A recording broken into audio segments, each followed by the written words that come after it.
Viernes. Estamos en el día en que el Señor ha sido crucificado. Dentro de unas horas el Señor va a morir. Ya hemos visto lo que ha ocurrido en las horas de la mañana y vamos a ver lo que sucede ya en este viernes, pero particularmente después del mediodía. Y quiero que miremos los eventos sobrenaturales que están vinculados con la muerte de nuestro Señor. Mateo 27:45 escribe el evangelista estas palabras. Y desde la hora sexta hubo tinieblas sobre toda la tierra hasta la hora novena. Ahora, ¿a qué equivale la hora sexta y la hora novena? Bueno, en el reloj que ustedes ven ahí que aparece en la diapositiva, la hora sexta equivale al mediodía, las 12 del día. Y la hora novena corresponde a las 3 de la tarde. Vemos ahora uno de los prodigios que acompañaron a la muerte del Señor Jesús. El oscurecimiento del sol al mediodía. La oscuridad llenó el cielo sobre toda la tierra desde la hora sexta, mediodía, hasta la hora novena, 3 de la tarde. Después de la mañana hasta el mediodía, el Calvario había sido un lugar de mucha actividad. Los soldados habían realizado sus diversas tareas, los transeúntes habían blasfemado, los principales sacerdotes, los escribas y los ancianos se habían mofado, se habían burlado del Señor. Los ladrones lo habían insultado, aunque uno de ellos se había arrepentido. Jesús ya había pronunciado sus primeras 3 palabras. Padre, perdónalos porque no saben lo que hacen. Tengo sed. Madre, he ahí tu hijo. Hijo, he ahí tu madre. Hoy estarás conmigo en el paraíso, le dijo al ladrón en la cruz. Al ladrón arrepentido.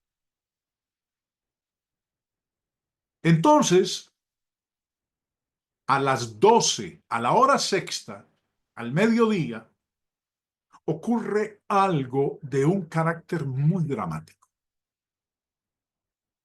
Repentinamente la tierra se oscurece. El solo hecho de que se mencione esta oscuridad muestra que ella debe haber sido intensa e inolvidable. Además, ocurrió cuando menos se esperaba. Al mediodía, a las 12 del día. ¿Quién podía esperar que al mediodía, cuando el sol está en su cenit, se oscureciera? Y sorprende aún más que dice que fue algo que duró 3 horas. Lucas, en su evangelio, hablando de este mismo evento, dice, Lucas 23, cuando era como la hora sexta, hubo tinieblas sobre toda la tierra, hasta la hora novena. 3 horas duraron las tinieblas, y el sol se oscureció. Contra las leyes de la naturaleza, porque era el mediodía y en tiempo de luna llena, porque nos encontramos en la Pascua, cuando es físicamente imposible un eclipse de sol. Quiero que Prestemos atención, hermanos queridos, a esto que Lucas dice en el verso 45, que el sol se oscureció. Vamos a leerlo en la Biblia de las Américas. Ese versículo 45, en esta versión de las Américas, se vierte de la siguiente manera: al eclipsarse el sol. La Biblia textual lo vierte de esta forma: el sol se eclipsó. Lucas dice que el sol se oscureció. En la Biblia de las Américas y en la Biblia textual dice que hubo un eclipse. La verdad, hermanos, es que esto no puede referirse a un eclipse en el sentido técnico y astronómico, porque aquello es imposible. ¿Por qué era imposible? Porque era el tiempo de la Pascua judía, luna llena. Además, tal eclipse difícilmente podía durar 3 horas. Los que hemos observado eclipses de sol o eclipses de luna, vemos que dura unos cuantos segundos o minutos, pero no 3 horas. Mientras que este evento, este oscurecimiento del sol, duró 3 horas. La mejor respuesta bien podría ser que lo que ocurrió fue un acto especial de Dios, un milagro, y no seguir inquiriendo respecto de algunas causas secundarias. Un eclipse solar no es posible cuando la luna estaba llena durante el tiempo de la Pascua. Por eso, ese oscurecimiento, esas tinieblas, eran sobrenaturales. Vuelvo y repito, era el mediodía, las 12 del día, y era tiempo de luna llena, cuando es físicamente imposible un eclipse de sol. Ahora, ustedes están viendo ahí en la diapositiva un eclipse de sol. Era imposible que en ese momento se presentara un eclipse de sol. Señor Robertson, en su comentario al texto griego del Nuevo Testamento, escribe lo siguiente: al eclipsarse el sol, y coloca la manera como se escribe en griego. Dice, genitivo, permítame un momentico, hermano, ya regreso.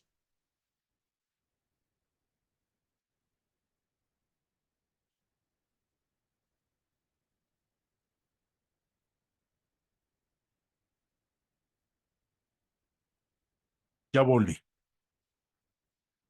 El señor Robertson, en su comentario al texto griego del Nuevo Testamento, dice genitivo absoluto del participio presente activo de ekleipo, eclipse.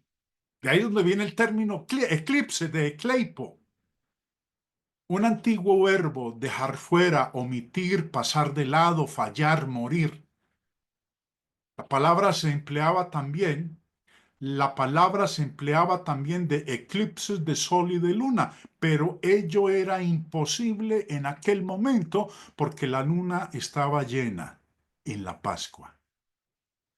Por ello, muchos documentos cambian este texto correcto a el sol se oscureció, en lugar de poner se eclipsó, para esquivar la dificultad acerca del eclipse técnico. Pero el sol puede ser oscurecido de otras maneras.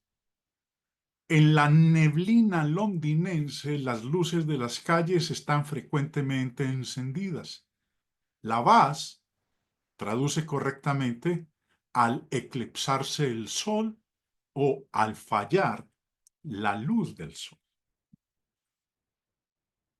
Ahora, este evento fue un evento sobrenatural. También encontramos otros eventos sobrenaturales, pero de ellos vamos a hablar en las próximas lecciones.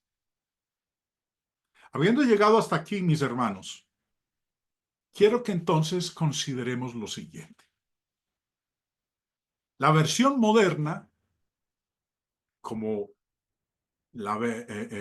Lucas 23 en la Reina Valera, vierte el versículo 45 de esta forma: y oscurecióse el sol. La nueva Biblia española dice: era ya eso de mediodía cuando se oscureció el sol y toda la región quedó en tinieblas hasta la media tarde. Y la Nácar Colunga dice: oscurecióse el sol. Como leí ahorita en las notas del señor Robertson, es mejor hablar de un oscurecimiento del sol que de un eclipse de sol. Porque por la época del año, siendo la fiesta de la Pascua, siendo luna llena, era imposible que ocurriese un eclipse de sol. Y más aún, este evento duró 3 horas.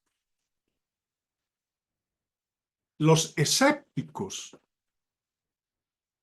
los incrédulos, los contradictores de la Biblia, nos dicen que una de las razones por las que no podemos confiar en los evangelios es porque cometen muchos errores históricos.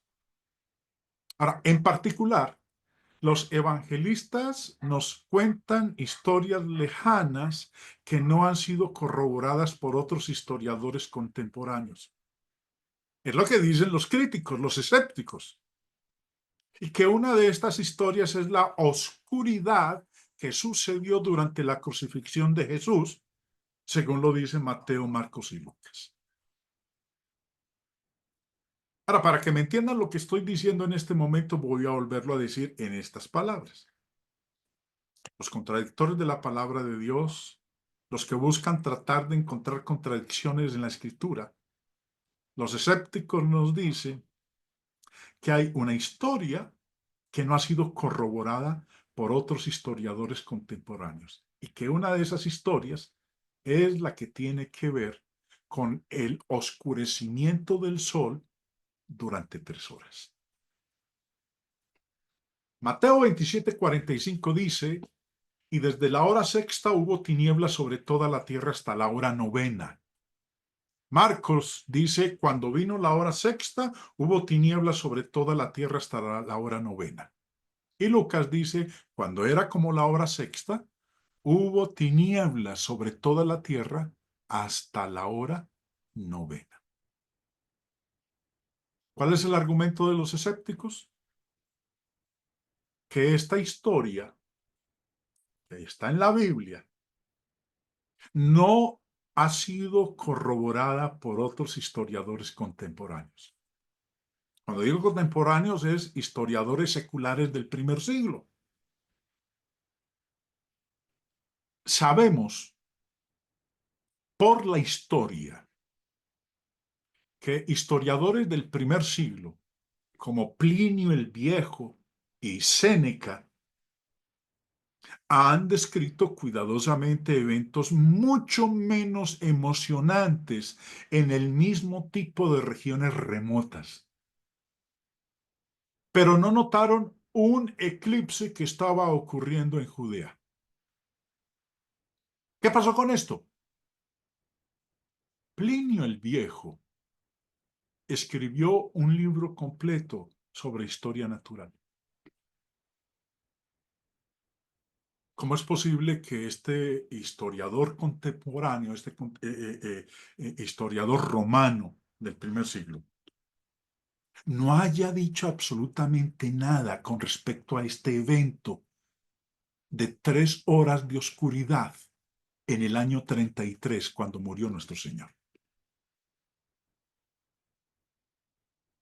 Dicen entonces los escépticos que los historiadores guardan silencio, no dicen absolutamente nada con respecto a lo que acabamos de leer en Mateo, Marcos y Lucas sobre las 3 horas de oscuridad.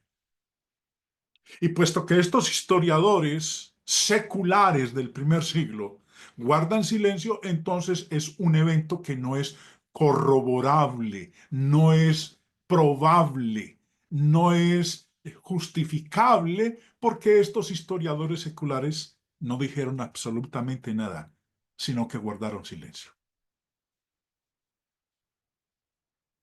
Lo primero que debemos señalar aquí es que presentar como argumento lo del silencio de los historiadores seculares del primer siglo y posteriores, es que discutir desde el silencio es casi siempre una mala manera de exponer un punto.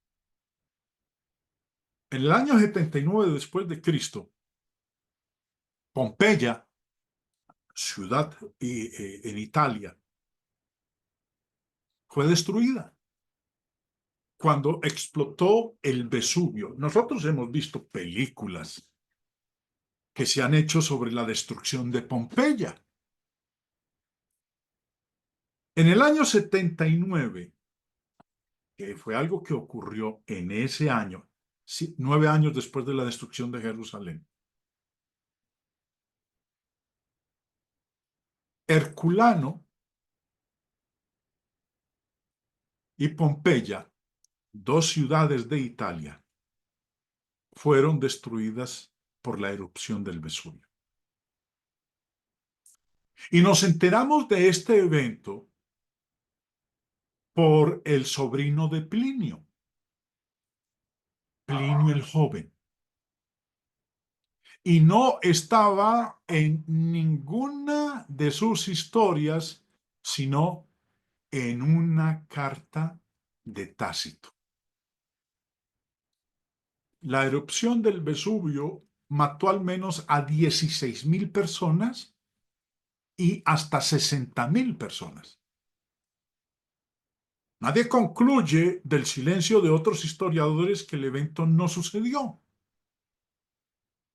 pero tenemos mucha evidencia arqueológica de que eso ocurrió, aunque otros historiadores no dijeron absolutamente nada de este evento, sino que guardaron silencio. En el año 49 después de Cristo, el emperador Claudio expulsó a los judíos de Roma. Josefo, historiador judío del primer siglo, y Filón, en sus escritos, en el caso particular de Josefo, ni en las guerras de los judíos, ni en su libro Antigüedades de los judíos, mencionan este evento de la expulsión de los judíos de Roma.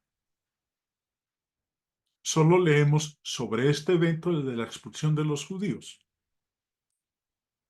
en Suetonio y en Hechos capítulo 18, versículo 2, donde Lucas, escritor de Hechos de los Apóstoles, lo menciona. Dice: por cuanto Claudio había mandado que todos los judíos saliesen de Roma. Esperaríamos que un par de contemporáneos judíos tomaran nota de ese evento, pero no fue así. Pero no inferimos que su silencio signifique que la expulsión no ocurrió. Recurrir al argumento del silencio para decir que eso no ocurrió, porque historiadores tanto judíos como seculares no mencionan esos eventos, que no haya ocurrido. El silencio no significa que no haya ocurrido. Con respecto a la relativa debilidad de los argumentos del silencio, el filósofo Tim McGrew, en el libro The Blackwell Companion to Natural Theology, dice: tales argumentos del silencio son omnipresentes en la erudición del Nuevo Testamento, pero en el mejor de los casos son tenues. Es un negocio arriesgado especular sobre los motivos de los autores para incluir u omitir varios hechos. Crear una apariencia de inconsistencia con este tema es metodológicamente incorrecto. Lo que expone aquí este filósofo es algo real, es claro, es contundente. No podemos nosotros arriesgarnos a especular que por motivos de silencio de algún autor, X o Y evento deba omitirse porque no sean mencionados por ellos. Ni Plinio, ni Séneca, historiadores romanos del primer siglo, contemporáneos, ellos no vivieron en Judea o cerca de Judea durante la época de Jesús. Ustedes están viendo ahí el mapa de lo que conformaba el Imperio Romano en el primer siglo. Y en la parte de la derecha ustedes ven en color rojo lo que corresponde a Israel o a Judea. Estos dos historiadores romanos ni vivieron en Judea o cerca de Judea durante el tiempo de la vida de nuestro Señor Jesucristo. Ni siquiera estamos seguros de que la oscuridad que ocurrió, mencionada por Mateo, Marcos y Lucas, no estamos seguros de que ese obscurecimiento del sol se debiera a un eclipse solar. Podría haber sido algún otro hecho natural o sobrenatural. Además, aunque Plinio escribe con gran detalle sobre otros eventos naturales, no entra en detalle sobre los eclipses. Hay una frase sobre el tema en su libro Historia Natural, donde dice: también se producen eclipses de sol inusualmente largos y portentosos, como cuando el César, el dictador, fue asesinado. Y en la guerra contra Antonio, el sol permaneció oscuro durante casi un año. Esto no es lo que llamaríamos una historia muy completa de extraños períodos de oscuridad en todo el Imperio Romano, porque los críticos exageran el caso aquí. Resulta que los historiadores pueden no haber estado tan callados sobre la oscuridad que sucedió durante la crucifixión de Jesús. La pregunta: ¿realmente guardaron silencio los historiadores sobre la oscuridad durante la crucifixión? Decía hace un momento en la exposición que los escépticos, los incrédulos, dicen que los historiadores guardaron silencio sobre ese evento del oscurecimiento del sol durante la crucifixión. Pero la pregunta es: ¿realmente guardaron silencio? Es cierto que esta no es una confirmación férrea del evento, pero al menos es interesante. Hay un historiador romano del primer siglo llamado Thallus. Como muchos historiadores de la época, sus obras se han perdido con el tiempo. Pero en uno de los fragmentos supervivientes del historiador, ¿de cuál historiador? Julius Africanus, del siglo III.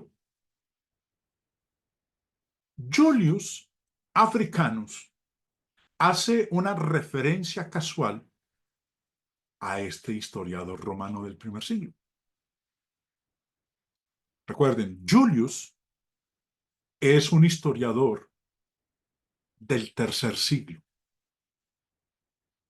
y hace una referencia a Thallus, historiador romano del primer siglo, en donde escribe: en todo el mundo hubo una oscuridad terrible y las rocas se partieron por un terremoto y muchos lugares en Judea y otros lugares quedaron destruidos.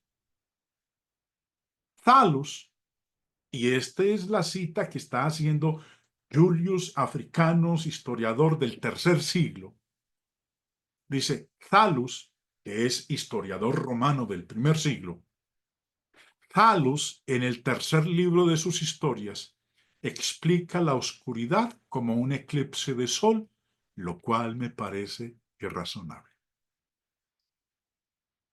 Julius Africanus argumentó que habría sido físicamente imposible debido al momento. Muchos historiadores, muchos eruditos, están de acuerdo en que Thallus, historiador romano del primer siglo, estaba escribiendo en los años 50 después de Cristo.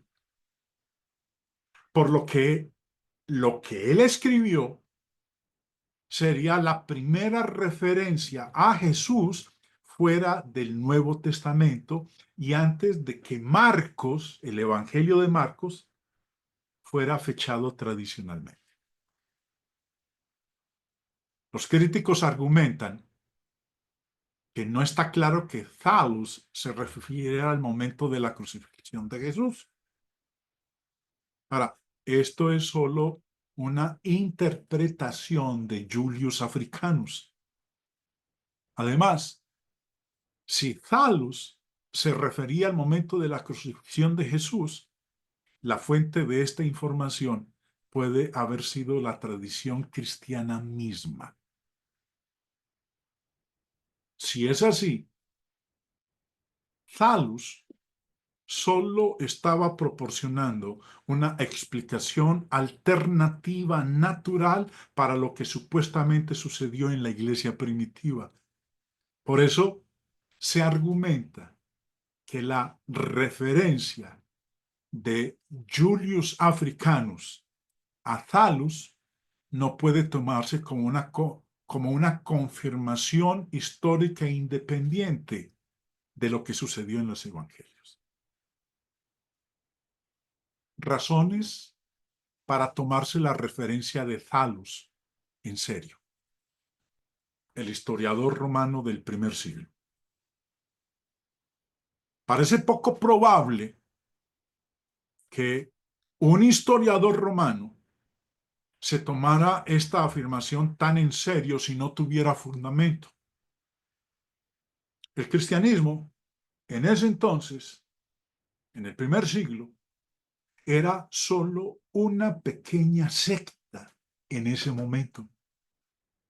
Por lo que para él responder con tanta seriedad sugiere que creía que realmente sucedió y que era necesario brindar una explicación naturalista.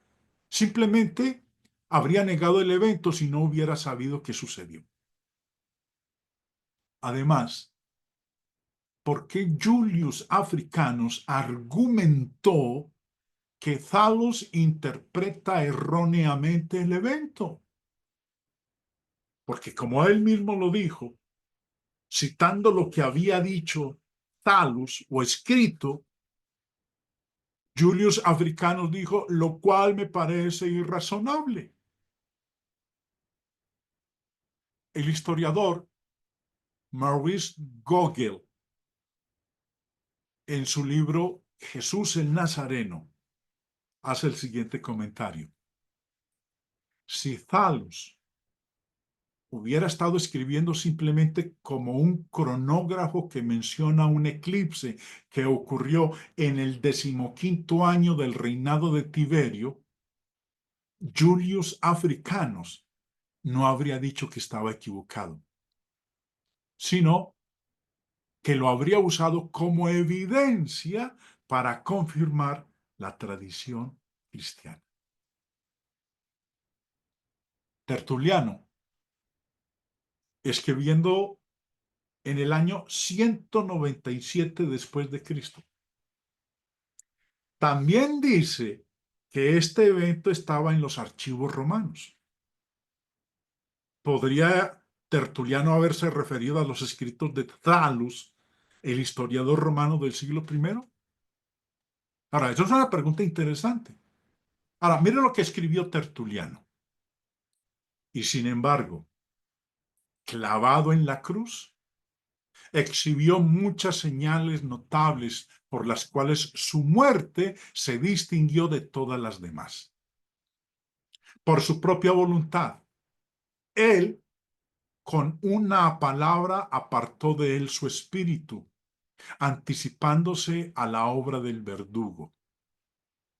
A la misma hora también se retiró la luz del día, cuando el sol en ese mismo momento estaba en su resplandor meridiano. Aquellos que no sabían que esto había sido predicho acerca de Cristo, sin duda pensaron que era un eclipse. Ustedes mismos tienen el relato del mundo presagiado todavía en sus archivos. Tertuliano menciona a Thallus por su nombre en la misma obra.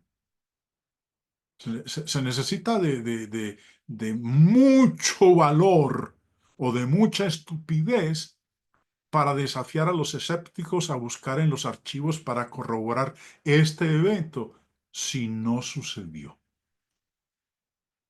Por estas razones, parece más probable que el comentario de Thallus pueda tomarse como evidencia más antigua o como la evidencia más antigua que tenemos de Jesús fuera del Nuevo Testamento.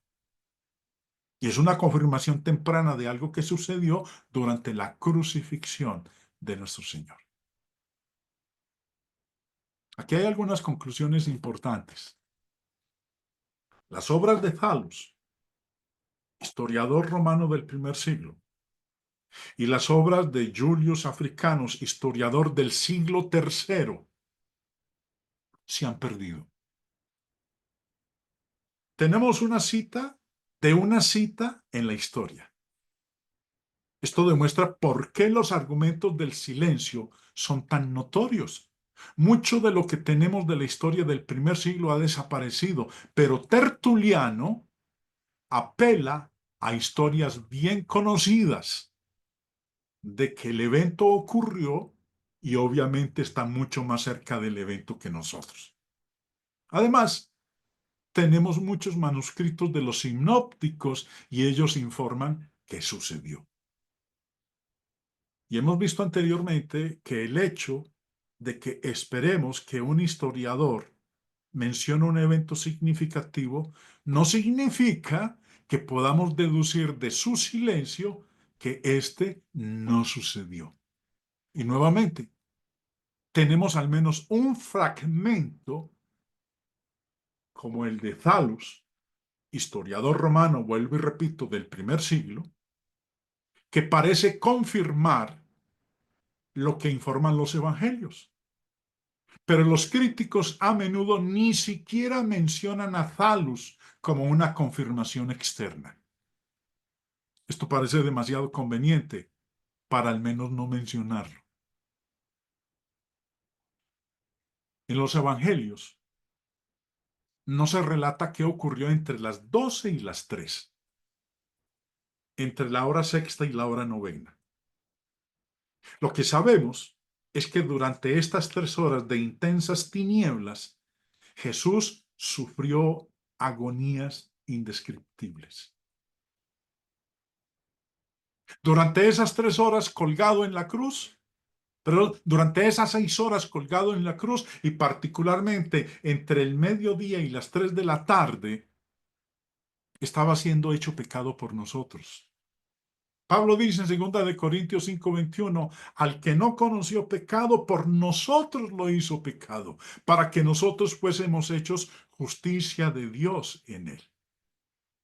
También, durante esas 3 horas, entre el mediodía y las 3 de la tarde, Dice Gálatas 3:13, Cristo nos redimió de la maldición de la ley, hecho por nosotros maldición, porque está escrito, maldito todo el que es colgado en un madero.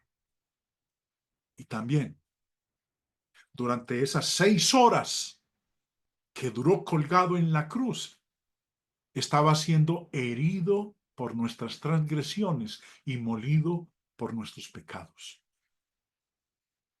El profeta Isaías, 700 años antes, había escrito, mas él herido fue por nuestras rebeliones, molido por nuestros pecados, el castigo de nuestra paz fue sobre él, y por su llaga fuimos nosotros curados. Eso fue lo que sucedió entre las 9 de la mañana y las 3 de la tarde. Eso era lo que estaba haciendo nuestro Señor Jesucristo por nosotros, muriendo por usted y por mí, para que pudiéramos alcanzar la vida eterna, el perdón de nuestros pecados. Estaba siendo herido por nuestras rebeliones, molido por mis pecados y siendo castigado. Pero gracias a ello, fuimos nosotros curados. Viernes, después del mediodía. Después de las 12 hasta las 3 de la tarde. Cerca de la hora novena, Jesús clamó a gran voz, diciendo, Elí, Elí, lama sabactani. Esto es, Dios mío, ¿por qué me has desamparado? Pero de eso vamos a hablar, hermanos, en nuestra próxima lección.